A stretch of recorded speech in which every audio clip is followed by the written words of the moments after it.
আর মাত্র হাতে কয়েকটা দিন বাকি, আর তারপরেই ভোট যুদ্ধ শুরু। আর তার আগে শাসক বিরোধী কিন্তু সকলেই ময়দানে নেমে পড়েছে। যেমন বিজেপির পরিবর্তন যাত্রা কিন্তু আজ থেকে শুরু।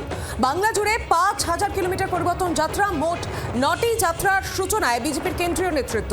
আজ 4টি পরিবর্তন যাত্রার সূচনা হবে এবং আজ কোচবিহারে থাকছেন বেশ কয়েকজন বিজেপি নেতৃত্ব।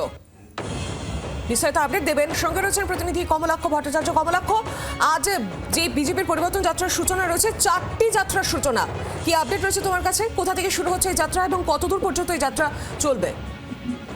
সৌমি, দেখো, আগামী 48 ঘন্টায় কার্যত নেতার মেলা লাগবে বাংলায় এবং বিজেপির কেন্দ্রীয় নেতৃত্ব, একাধিক কেন্দ্রীয় নেতৃত্ব, তারা আজ থেকে গোটা বাংলা জুড়ে এই পরিবর্তন যাত্রার সূচনা করবেন, যার আনুষ্ঠানিক সূচনা আজকে 4টি এবং আগামীকাল 5টি জায়গা থেকে। উত্তরবঙ্গ এবং দক্ষিণবঙ্গে 5,000 কিলোমিটার পথ এই পরিবর্তন যাত্রা অতিক্রম করবে ট্যাবলোর মাধ্যমে এবং বিভিন্ন সাংস্কৃতিক কর্মকাণ্ড। তার আগে প্রকাশ্য বিশাল জনসভা।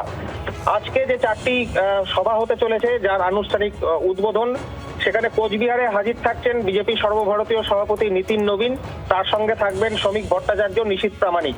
অন্যদিকে গড়বেতায় আজকে যাত্রা সূচনা করবেন কেন্দ্রীয় শিক্ষামন্ত্রী ধর্মেন্দ্র প্রধান, তার সঙ্গে থাকবেন শুভেন্দু অধিকারী। নদিয়ার ডিগনগরে থাকবেন প্রাক্তন সর্বভারতীয় সভাপতি জেপি নাড্ডা, সুকান্ত মজুমদার এবং রাহুল সিনহা। এছাড়াও কুলটিতে, আসানসোলের কুলটিতে থাকছেন অন্নপূর্ণা দেবী, স্মৃতি ইরানি এবং দিলীপ ঘোষ। আগামীকাল রায়দিঘিতে পরিবর্তন যাত্রার সূচনা করবেন অমিত শাহ। আজকে রাতেই তিনি কিন্তু কলকাতায় ঢুকে যাচ্ছেন এবং আগামীকাল তিনি যাবেন রায়দিঘি থেকে। আগামীকাল আরো 5টি, মোট সব মিলিয়ে 9টি এই যাত্রার সূচনা হচ্ছে, যা গোটা বাংলা জুড়ে 5,000 কিলোমিটার চলবে। 63টি বড় সভা হবে এবং প্রায় 280টির বেশি কিন্তু বিভিন্ন রকম সভা চলবে এবং এই যাত্রা পথে, 5,000 কিলোমিটার যাত্রা পথে বিভিন্ন জায়গায় জনসংযোগ করতে করতে এই বিজেপির পরিবর্তন যাত্রা রথ বা ট্যাবলো তা অতিক্রম করবে। সৌমি, একেবারেই কমলাক্ষ, ধন্যবাদ তোমাকে। আজ শুরু হচ্ছে বিজেপির পরিবর্তন যাত্রা। 9টি যাত্রার সূচনায় বিজেপি কেন্দ্রীয় নেতৃত্বরা থাকছেন। আজ 4টি পরিবর্তন যাত্রার সূচনা। আজ নীতিন নবীন থেকে শুরু করে শ্রমিক ভট্টাচার্য, নিশীথ প্রামাণিক সকলে থাকছে। আর এই মুহূর্তে আমার সঙ্গে টেলিফোন লাইনে রয়েছেন তৃণমূল নেতা জয়প্রকাশ মজুমদার। জয়প্রকাশ বাবু, সামনেই ভোট, আর তার আগে কিন্তু বিজেপি নেতৃত্বের তরফ থেকে এই পরিবর্তন যাত্রার শুভ সূচনা হতে চলেছে। 5,000 কিলোমিটার পরিবর্তন যাত্রা, কিভাবে দেখছেন? এটা জনসংযোগ যাত্রা নয়, এর নাম হওয়া উচিত হাওয়া সংযোগ যাত্রা।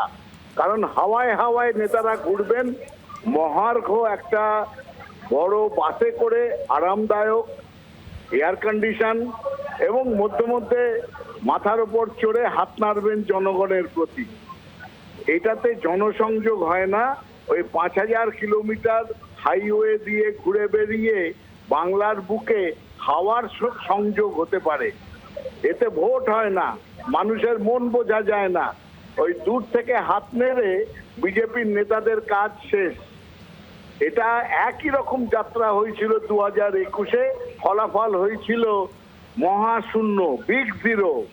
এবারও তাই হতে চলেছে।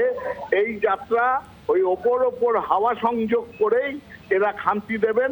এতে ভোটে কোনো প্রভাব পড়বে না। ধন্যবাদ আপনাকে আমাদের সঙ্গে থাকার জন্য। বাংলা জুড়ে 5,000 কিলোমিটার পরিবর্তন যাত্রা বিজেপি নেতৃত্বের, মোট 9টি যাত্রার সূচনা বিজেপির কেন্দ্রীয় নেতৃত্বের। আর এই মুহূর্তে আমার সঙ্গে রয়েছেন বিজেপি নেতা সজল ঘোষ। সজল বাবু, আপনাদের আজ 9টি যাত্রার শুভ সূচনা হতে চলেছে এবং আমরা কথা বলছিলাম তৃণমূল নেতৃত্বের সঙ্গে, আপনি নিশ্চয়ই শুনেছেন, তিনি বলছেন এটা হাওয়া সংযোগ যাত্রা এবং 2021 সালের প্রসঙ্গ টেনে এনেছেন। তিনি বলছেন যে সেই সময় বিগ জিরো হয়েছিল, এবারও তাই হবে। কিভাবে দেখছেন? এই সময় তিনি কোথায় ছিলেন সেটা আগে ওনার ভাবা উচিত। উনি পরিবর্তিত হয়ে গেছেন, পশ্চিমবঙ্গটাও পরিবর্তন হবে। উনি পরিবর্তিত হয়েছেন, এটা ঠিক।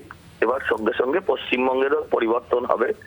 এখন দেখুন, আপনারা প্রশ্ন করলে কিছু তো বলতে হবে, সেই হিসেবে উনি ওনার মন্তব্য করেছেন। কিন্তু উনি ভালো করেই জানেন যে পশ্চিমবঙ্গের হাওয়া, ঠিকই বলেছেন হাওয়া, তো হাওয়া মোড়ক হিসেবে উনি ভালোই জানেন যে পশ্চিমবঙ্গের হাওয়া এই মুহূর্তে কোন দিকে ঘুরছে। পশ্চিমবঙ্গের পরিবর্তন অবশ্যম্ভাবী, এতে কোনো ভুল নেই। অসংখ্য ধন্যবাদ আপনাকে আমাদের সঙ্গে থাকার জন্য। বাংলার আওয়াজ, বাঙালির আবেগ, জি 24 ঘন্টা।